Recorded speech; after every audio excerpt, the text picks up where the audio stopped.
La economía, indicadores, criptos y tus finanzas. Ya está con nosotros el profesor Aaron Olmos, economista, docente, investigador. Es también profesor de posgrado de IESA para conversar como cada miércoles con nosotros. Y vaya, que hay bastante tema de conversación en cuanto a la economía mundial, no solo nuestra economía local. Así que no perdemos tiempo y le damos como siempre la más cordial bienvenida. Profesor, buenos días, ¿cómo está? ¿Cómo le va? Buenos días, ¿cómo estás? Bueno, agradecido siempre por la invitación, bueno, y felicitarte por tu participación en aquel evento de la UCB, bien interesante. Ay, tan bonito, profe, gracias y además gracias, ya que usted lo menciona, a los organizadores de ese seminario, Cómo hacer periodismo en tiempos de redes sociales en Venezuela, bueno, por confiar con nosotros allí compartiendo con otros colegas periodistas, pero bueno, esa no es la noticia hoy, profe, dirían por ahí, no me cambia el tema, no se me vaya por la tangente. ¿Cómo ve todo esto que está pasando en el mundo a propósito de esos aranceles, esa guerra arancelaria? Dicen que ha sido el entorno más peligroso desde la Segunda Guerra Mundial y ya hay distintas instituciones, es el caso de JP Morgan, que estimaba que hay un 60% de posibilidades de que haya una recesión global. ¿Cómo podemos llegar a ese punto a partir de todo lo que está ocurriendo? Y también, profesor, bueno, explíquenos un poco qué es la recesión y qué es lo que implica. Bueno, es posible, como bien decía Jim Diamond, ¿no? de JP Morgan, ¿no? Hablaba de una recesión. ¿Qué es una recesión? Una recesión es una disminución o una pérdida generalizada de la actividad económica de un país o una región, ¿no?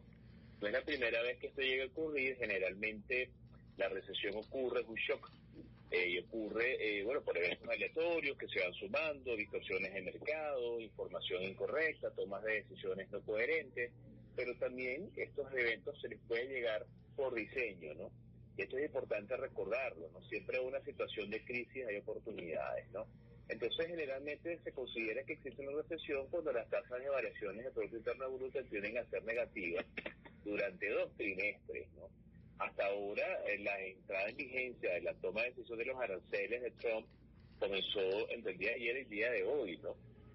Ya algunos países habían comenzado a proponer opciones, ¿no?, de negociación, que es un poco lo que se entiende que se está buscando, porque recordemos que un arancel es una medida de política comercial que pretende 2 cosas en principio: por un lado proteger el mercado interno y por otro lado generar ingresos, ¿no?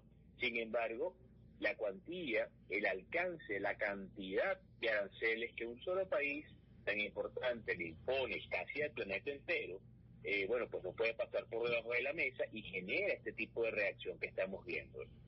Obviamente todavía, profesor, se está evaluando, pero ¿cuáles pudiesen ser las implicaciones macroeconómicas de estas medidas arancelarias hasta ahora anunciadas? Además, una locura. Ayer, por ejemplo, Donald Trump escalaba ese porcentaje arancelario a China a 104%. ¿Cómo esa guerra arancelaria entre esos dos países, particularmente tomando en cuenta que son las potencias económicas del mundo, pueden repercutir en la macroeconomía? Bueno, obviamente la realidad de cada país es diferente, ¿no? Pero si hablamos en términos generales. Claro, en términos promedio, como tú bien lo dices, cada país es diferente, cada país tiene distintas fortalezas desde el punto de vista de sus características de producción en términos naturales, a nivel de ventajas comparativas, competitivas, absolutas, ¿no? Y aquí hay que recordar muchos elementos de economía internacional, ¿no? Pero básicamente que 2 grandes potencias entren en una suerte de conflagración comercial, bueno, pues ponen en vilo buena parte de la actividad global, ¿no? Y ahí entendemos por qué la economía es un sistema, ¿no? Lo que pasa en un lado de la red, en un nodo de la red, afecta, porque sí, al resto de la red. Entonces, ¿qué puede llegar a pasar? Bueno, una de las economías, una de las mayores productoras de bienes y servicios, la otra es la mayor importadora de bienes y servicios por temas de tercerización, la especialización a nivel de producción de tecnología y elementos de consumo por parte de estos 2 países, bueno, está muy clara. Hay un nivel de dependencia muy elevado. El mismo Trump hablaba de un gran nivel de dependencia de la importación. Para algunos es más barato producir fuera que producir dentro de su territorio. Hay ventajas que algunos países tienen por sobre otros, ¿no? Y lo cierto es que esta imposición de aranceles encarece el consumo a nivel de precios en el mercado interno, y efectivamente pues distorsiona en principio la macroeconomía estadounidense a nivel interno y distorsiona la macroeconomía de los países que producen y que envían su mercadería a Estados Unidos, tanto y en cuanto el porcentaje de los ingresos que generan vía exportación hacia Estados Unidos a nivel de mercado para ellos sea muy elevado. Es decir, si el 100% de un rubro que yo exporto Estados Unidos representa un porcentaje mayoritario, me veré grandemente afectado, ¿no? Lo cierto es que los mercados son muy amplios y si en Estados Unidos es más costoso, quizás comienzo a ver otro mercado destino para colocar mis mercaderías y productos. Escuchan al profesor Aaron Olmos, economista, docente, investigador, es profesor de posgrado del IESA. En el caso venezolano particularmente, profesor, ¿cuáles son sus consideraciones? Porque vemos también lo que está ocurriendo con las licencias de gas, petróleo. Ayer se firmaba un decreto de emergencia económica a propósito de esta guerra arancelaria que se ha desatado a raíz de las medidas anunciadas por Estados Unidos. ¿Cuáles son sus consideraciones sobre lo que pudiese ocurrir en Venezuela? Hay algunos especialistas que ya han adelantado que, tal cual como ocurrirá en otros países, habrá un efecto inflacionario. Sin embargo, no creen que volvamos al escenario de la hiperinflación. ¿Pero qué se pudiese esperar, profesor? Bueno, el caso de Venezuela es bien particular porque hay que verlo en dos niveles, ¿no? Uno, estamos hablando de exportaciones, entonces exportaciones tradicionales y no tradicionales, ¿no? La exportación tradicional venezolana típicamente petróleo gas, que ya por un lado tiene una afectación particular por el tema de las licencias, ¿no? Entonces la revocatoria de todo este conjunto de licencias de empresas estadounidenses y europeas que operan en el país a nivel de gas y petróleo, bueno, pues tiene un efecto directo sobre la principal generación de ingresos del país y ahí tenemos un principal nivel de afectación, ¿no? Esa ventana que estaba abierta hasta el 3-4 de abril, que ahora se extiende hasta el 27 de mayo, pone pues en entredicho buena parte de la posibilidad de que Venezuela genere ingresos por vía exterior por ese rubro tan importante, ¿no? A nivel de la exportación no tradicional, que es hacia donde a Venezuela se le impone este arancel del 15%, hay que evaluar el hecho, bueno, qué tanto exporta Venezuela a Estados Unidos, ¿no? Entonces estamos hablando de 56 rubros más o menos, que era lo que explicaba la Cámara Venezolana Americana a nivel de comercio bilateral, este informe del primer semestre de 2024 que ellos mostraban. Básicamente, pues lo que se exporta de Venezuela a Estados Unidos no son una gran cantidad de productos, bueno, también el tamaño de nuestra economía es muy pequeña, principalmente servimos mercado interno, y bueno, hay cosas que se exportan, ¿no? Sin embargo, por lo menos uno de los principales rubros que llega a la nación americana pueden ser los frutos del mar, ¿no? Crustáceos, moluscos, mariscos, pescados, ¿no? Y efectivamente eso, de alguna manera, en palabras del presidente de la Asociación de Productores Importadores, pues estos rubros, no representaba más del 2% de sus ingresos, cosa que de alguna manera te hace pensar que bueno, la afectación no es tan elevada para ese rubro en particular. Profesor, en el caso particular de Estados Unidos, bueno, el presidente Donald Trump ha dicho que una de las principales intenciones es que la producción sea local, es decir, por ejemplo, hoy en día hay grandes empresas estadounidenses que tienen su base de producción, digamos, fuera de ese territorio, China, por ejemplo, porque la mano de obra es mucho más barata. Incluso cuando comenzaban las tensiones, uno veía que grandes empresas como Apple trasladaban su producción a la India. Pero ¿qué implica en términos de costos, por ejemplo, y operativo, que una empresa que, por ejemplo, ya tenga su base en otro país se devuelva a los Estados Unidos, además tomando en cuenta, y uno siempre piensa en el tema de los semiconductores y los microchips, que, bueno, tienen muchísima importancia y se fabrican en mayor medida en China y son utilizados por muchas de las grandes empresas estadounidenses? ¿Qué implica eso de trasladar la producción nuevamente a Estados Unidos para grandes empresas? Bueno, se puede asumir como una política de gobierno el produce americano y compra americano, ¿no? Tú lo dices muy bien, tú no puedes desmontar toda una operación en cosa de 2-3 semanas para trasladarla luego a tu país, ¿no? Y comenzar a hacerlo desde ahí. Aquí tenemos el tema de las ventajas comparativas, de competitivas, ¿no? Entre las naciones. Quizás hay un país que es mucho mejor que tú haciendo eso que tú necesitas y por eso tercerizas o envías esto a otra ubicación para luego importarlo a otro precio, incorporarlo luego a un producto y luego el producto venderlo con una agregación de valor que es típicamente lo que hacen los estadounidenses con tecnología, ¿no? Pero lo que sí es cierto es que, de alguna manera, tú no puedes, de alguna forma, transformar tus características de producción de la noche a la mañana. Entonces, un ejemplo importante, digamos que hay un rubro de consumo masivo en Estados Unidos que el mercado interno solamente puede abastecer el 40% y el resto viene de la importación, ¿no?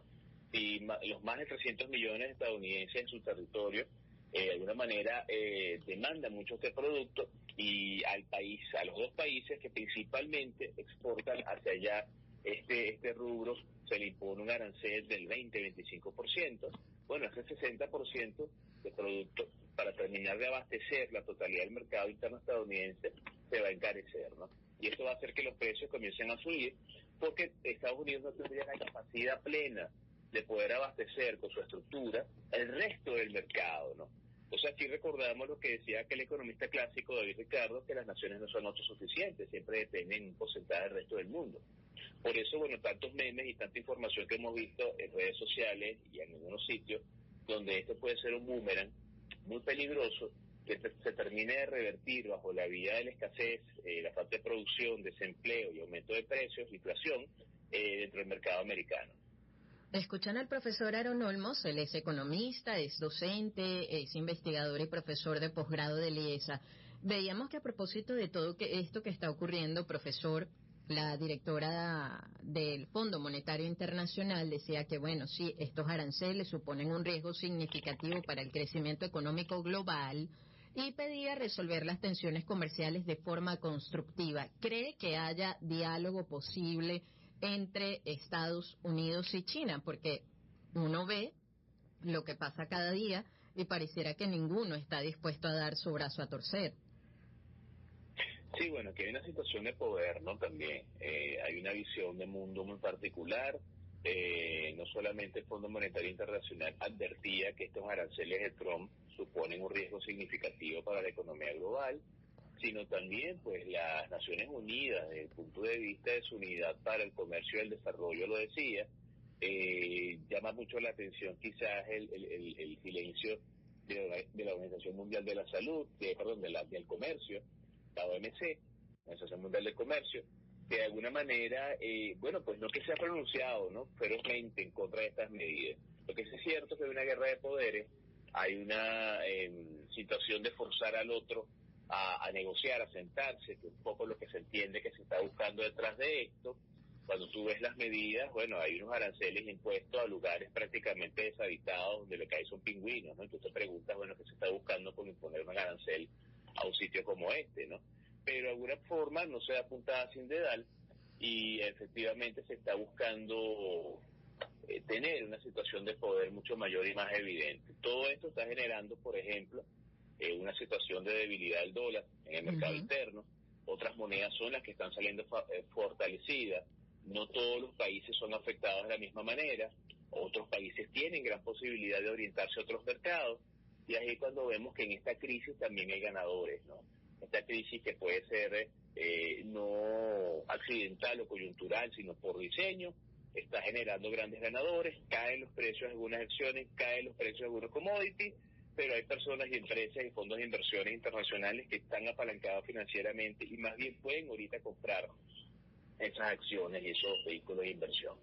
Profesor, y ya para ir concluyendo, usted mencionaba la Organización Mundial del Comercio. Algunos países han dicho que van a escalar este tema de los aranceles hacia esa figura. Es el caso de Venezuela, por ejemplo. Pero ¿qué tanto puede hacer la Organización Mundial del Comercio frente a esta guerra arancelaria? Bueno, esto es un ente multilateral que se termina de crear en la década de los 90 del siglo pasado. Sus primeros pasos se dan luego de Bretton Woods, ¿no? Y básicamente tiende a ser un espacio donde confluyen los intereses del intercambio global, ¿no? La economía principalmente se caracteriza por el comercio, por el intercambio, ¿no? Y efectivamente esta instancia puede de alguna forma ejercer presión para modificar estas tomas de decisión. Sin embargo, la pregunta es qué tanto puede escuchar y qué tanto puede acatar Estados Unidos en esta avanzada que tiene alguna reconsideración o punto de vista emanado de este ente multilateral, cuando básicamente pareciera que en situaciones de crisis se convierten en una suerte de faro donde se genera algún comentario, punto de vista, Pero bueno, pues acatarlo no dependerá de las potencias que están detrás de sus objetivos que persiguen detrás de estas políticas, ¿no? Entonces, bueno, sí, efectivamente hay una instancia, hay que irse por todos los caminos, hay que solicitar estos temas de reconsideración, apelar, solicitar pues que países que se ven afectados por estas medidas pues puedan ir como un solo bloque a generar pues una queja, a generar un cambio de esta orientación de política, ¿no? Porque efectivamente no solamente está para reunirse una vez al año y sacar estadísticas de ver cómo va el comercio, ¿no? También tiene que ejercerse acciones cuando se ven situaciones como estas, ¿no? Profesor, como siempre, un gusto conversar con usted. Gracias por estar con nosotros. Recuérdenos su usuario en las redes sociales, por favor. Siempre la orden, Vanessa. Mira, podemos ubicar en X como @Olmos, Aaron con doble A, el nombre hebreo, y en Instagram como @Olmos1. Por ahí estamos siempre a la orden para todos. Gracias siempre, profesor, y cariños por casa. Un abrazo. Un gran abrazo. Era el profesor Aaron Olmos, economista, docente, investigador. Es profesor de posgrado de IESA. Aquí estamos viendo en Bitácora Económica que los consumidores en los Estados Unidos están comprando productos como automóviles, aceite de oliva, iPhones y desodorantes, anticipándose a los aumentos de precios que generarán los aranceles impuestos por el presidente Donald Trump, y que algunos negocios están ofreciendo descuentos para tratar de calmar los temores de los consumidores.